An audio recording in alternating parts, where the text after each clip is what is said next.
Hello friends, I'm going to talk about today about count function and sum functions.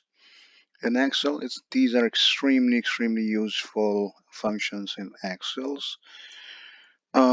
So let's talk about Countif function. Countif function counts a certain number of instances or occurrence in a list given to you. So in this, I'm going to explain this with an example. So in this example, I have in the first column I've got date.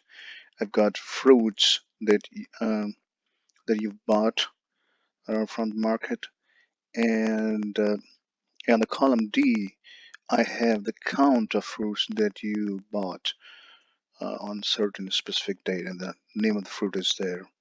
So let's say from October 1st to October 16th, you so it's the grocery list and the fruits that you bought, right?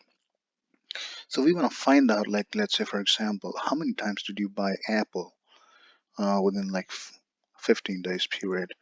So what we're going to do, we're going to use the counter functions, count if. So let's say we want to find apple first, right? Okay.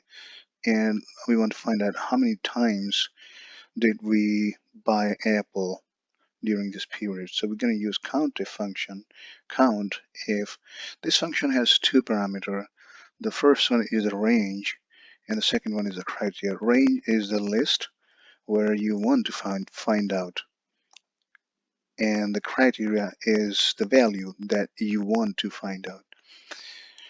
So based on the given data, we bought apple 6 times during this period from October 1st to October 16th.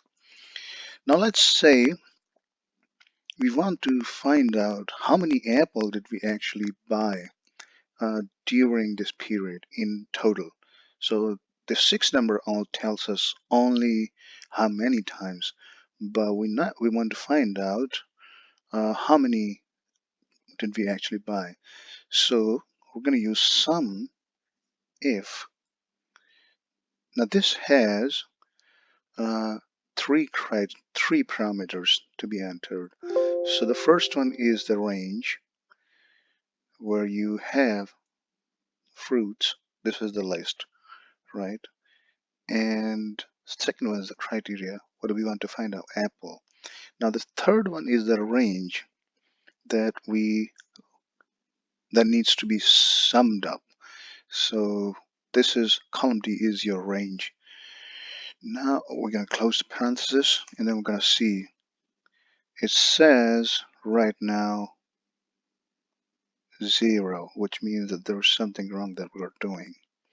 So the first one is the range, which is C. Second one is the criteria, which is C18, which is not correct, which needs to be corrected here. This is your criteria. And the third one is your, wait, I'm gonna do this one more time. Sum if. The first one is the range, second one is the criteria, third one is the sum range. Let's see. So you bought 200 apples from October 1st to October 16th. Hope this helps. I'm going to talk to you in the next video. Until then, keep learning. Thank you. Have a good day.